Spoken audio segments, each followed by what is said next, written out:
কোনো যুদ্ধবিরতি নয়, ছাড় নয়, ক্ষমা নয়, তাদের সবাইকে একসঙ্গে মেরে ফেলো। জনপ্রিয় সামাজিক যোগাযোগ মাধ্যম এক্সে 2023 সালের 19 নভেম্বর হ্যাশট্যাগ দিয়ে এমনই পোস্ট করেন জনপ্রিয় হলিউড অভিনেতা জেমস উডস। তার এমন নির্মম বাক্যবিন্যাস ফিলিস্তিনকে ইঙ্গিত করে করা। কট্টর ইসরায়েল সমর্থক তার দাবির পক্ষে সামাজিক যোগাযোগ মাধ্যমে সবসময় সরব ভূমিকা রাখায় থাকেন আলোচনা সমালোচনায়।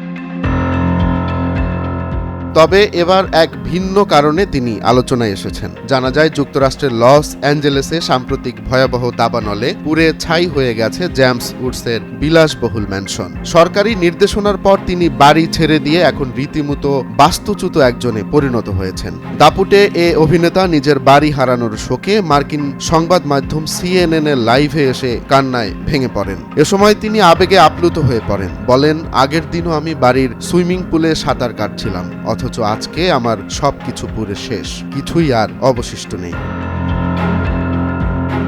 উডসের সেই কান্নার ভিডিও মুহূর্তেই সামাজিক যোগাযোগ মাধ্যমে ভাইরাল হয়। ফিলিস্তিনের সমর্থকদের অনেকেই সেই ভিডিও শেয়ার করে লেখেন, অন্যের ক্ষতি চাইতে গিয়ে নিজেই এখন নিঃস্ব হলেন উডস। ইসরায়েলি পৈশাচিক আগ্রাসনের ফলে ফিলিস্তিনিরা নিজেদের ভিটেমাটি হারিয়েছেন। 2023 সালের 7 অক্টোবর ইসরায়েলের শুরু করা গণহত্যায় এখন পর্যন্ত প্রাণ হারিয়েছেন অন্তত 46,000-এরও বেশি ফিলিস্তিনি। তাই দাবানলে নিজের বাড়ি হারানোর পর এবার উডসের সামাজিক যোগাযোগ মাধ্যমে এসব কথাই মনে করিয়ে দিচ্ছেন ফিলিস্তিনি সমর্থকরা।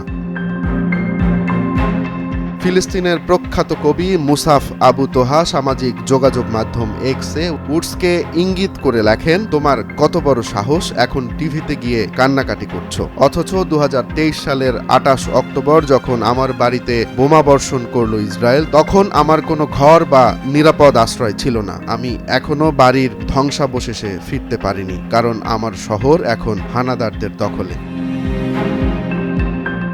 এছাড়া জলবায়ু পরিবর্তনের বিরূপ প্রভাব নিয়ে সন্দেহবাদী উডসের দাবানলে বাড়ি হারানোর বিষয়টিও নেটিজেনদের কেউ কেউ উল্লেখ করেছেন। তারা এটিকে বলছেন প্রকৃতির নির্মম প্রতিশোধ হিসেবে।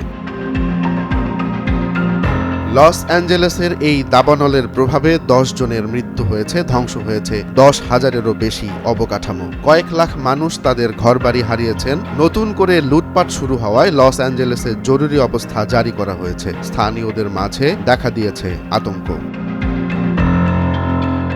লস অ্যাঞ্জেলেসের দাবানল এখন কিছুটা নিয়ন্ত্রণে আসলেও ঝুঁকি রয়ে গেছে। আগুন নিয়ন্ত্রণে আনতে দমকল বাহিনী আপ্রাণ চেষ্টা চালাচ্ছে। মেয়র ক্যারেন বাস সবাইকে সতর্ক বার্তা দিয়ে বলেন, এই সংকট কাটিয়ে উঠতে আরও সময় ও প্রচেষ্টা প্রয়োজন। তবে আশঙ্কা করা হচ্ছে বাতাসের গতিবেগ বাড়লে বা এরকম পরিস্থিতির সৃষ্টি হলে তা আরও খারাপ হতে পারে। তাই সতর্ক থাকতে হবে লস অ্যাঞ্জেলেসবাসীকে।